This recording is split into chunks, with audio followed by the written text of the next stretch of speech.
오늘은 사순절 6번째 주일입니다. 동시에 종려 주일이기도 합니다. 사순절은 그리스도의 순환을 기념하는 절기입니다. 부활절 이전에 6번의 주일을 제외한 40일을 사순절로 지킵니다. 종려 주일은 예수님이 공생의 마무리 단계에서 예루살렘에 입성하신 날을 기념합니다. 예루살렘에 입성하시는 예수님을 환영하며 많은 무리가 종려나무 가지를 흔들었다는 요한 복음서의 보도에 따라 그 이름이 붙여졌습니다. 여리고를 떠난 예수님과 그의 제자들은 예루살렘 근처 곧 감람산 가까이에 있는 벳바게와 베다니 마을에 이르렀습니다. 이 마을은 여리고에서 예루살렘으로 순례 여행을 할 때 예루살렘을 목전에 두고 마지막으로 쉴 수 있는 마을입니다. 그리고 감람산은 예루살렘 성을 한눈에 내려다볼 수 있는 산입니다. 감람산은 예수님이 예루살렘을 방문하실 때마다 베다니에 있는 친구 집에 머무시면서 예루살렘과 베다니를 오고 가실 때마다 지나쳐야 했던 언덕이었습니다. 예수님이 낮에는 예루살렘 성에 들어가셔서 사람들을 가르치시고 저녁이면 쉬시던 곳도 바로 이 감람산이었습니다. 더욱이 이곳은 예수님이 예루살렘을 향하여 통분의 눈물을 흘리시며 탄식하시던 장소이기도 합니다.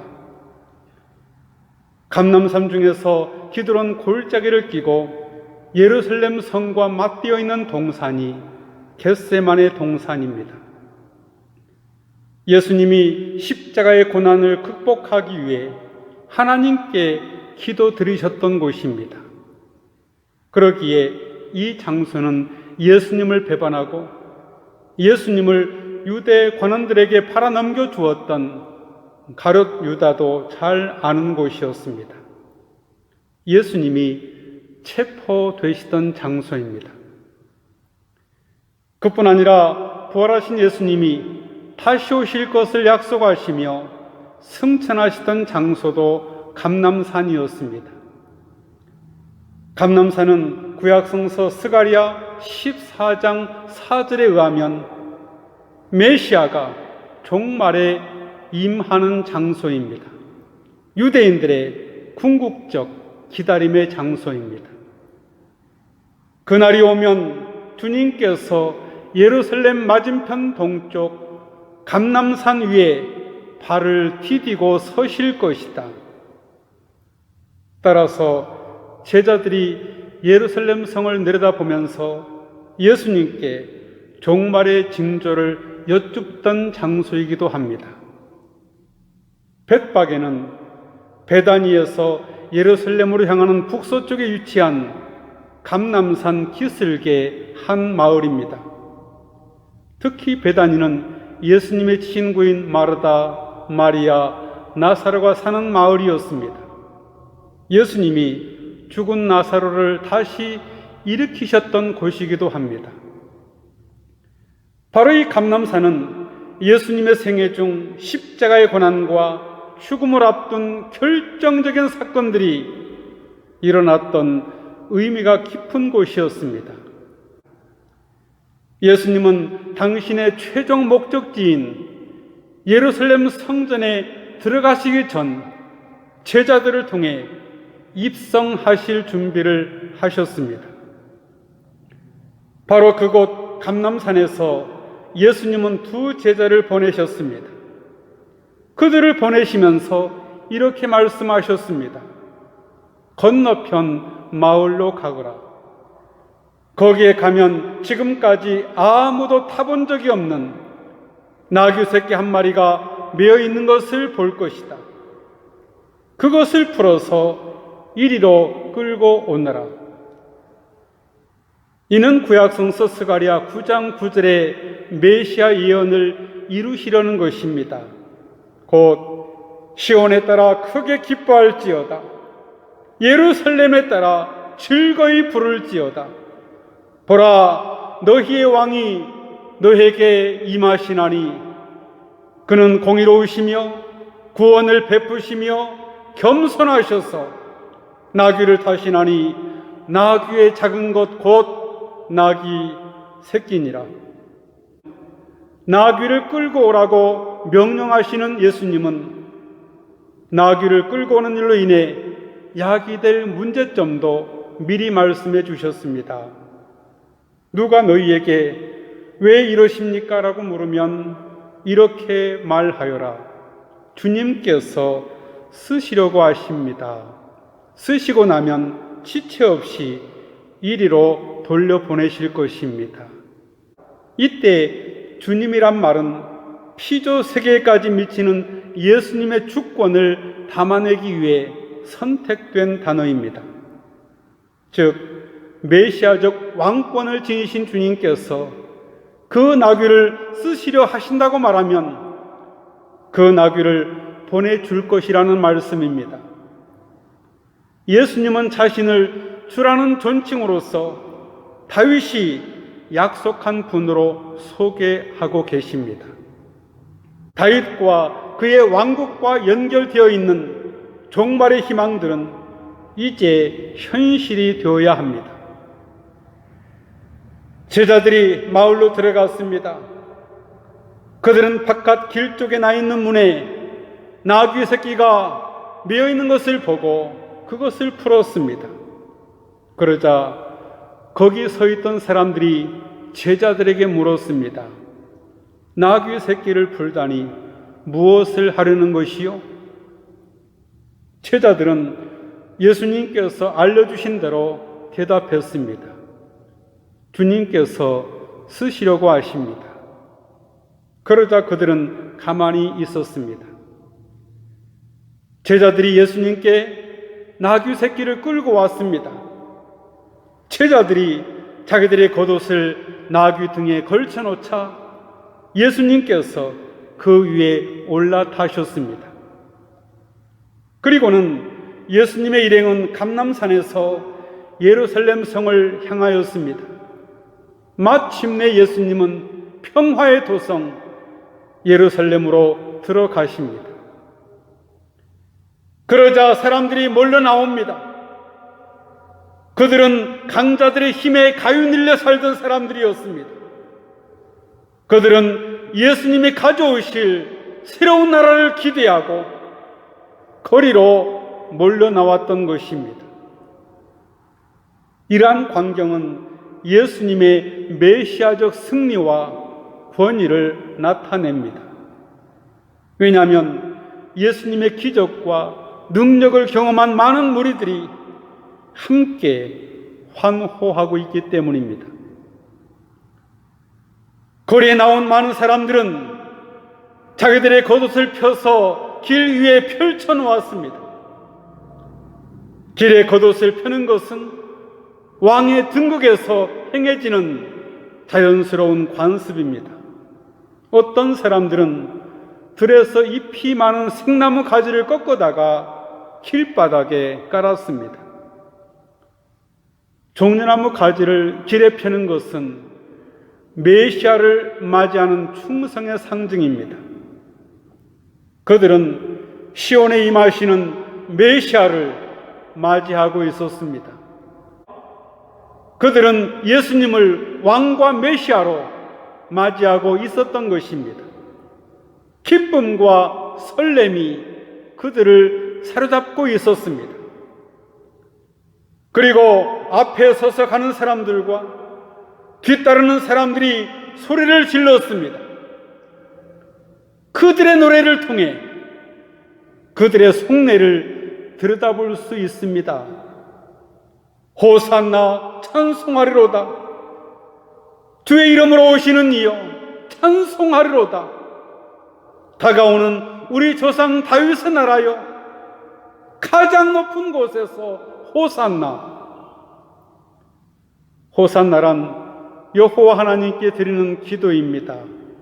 그 뜻은 구하옵나니 도우소서, 꼭 건져내어 주소서, 이제 구원하소서입니다. 이는 메시아의 시편 118편 25절에서 비롯된 기도의 외침입니다. 여호와여 구하옵나니 이제 구원하소서. 여호와여 우리가 구하옵나니 이제 형통케 하소서. 이어서 무리들은 시편 118편 26절에 주님의 이름으로 오시는 이에게 복이 있다고 노래합니다. 메시아적 왕으로 오시는 예수님을 향해 찬양과 환호를 드높입니다. 다가오고 있는 다윗의 나라는 전국적으로 다가올 메시아 왕국에 대한 기대감의 표시입니다. 그들은 예수님께 다윗 왕의 이미지를 투사하고 있습니다. 이스라엘을 강대국으로 만들었던 그 위대한 다윗 임금 말입니다. 무리들은 예수님이 자기들의 곤경을 일시에 해결해 주시기를 기대했습니다. 그리고 그동안 겪어왔던 고난의 세월을 충분히 보상해 주시기를 희망했습니다. 공포와 충격을 가하는 방식으로 원수들을 몰아내고 이스라엘이 세계사에 우뚝 서게 되기를 소망했습니다. 하지만 그런 그들에게 매우 중요한 오해가 있었습니다. 예수님이 가져오시는 평화는 그들이 바라는 방식의 것이 아니었기 때문입니다. 그들이 바라듯 힘으로 얻는 평화는 또 다른 불화와 갈등의 시작일 수밖에 없습니다. 그러기에 예수님은 전쟁을 연상시키는 말을 타고 예루살렘에 입성하지 않으셨습니다. 비록 우스꽝스럽게 보이지만 나귀를 타셨습니다. 나귀가 연상시키는 것은 느림과 느긋함, 곧 평화입니다.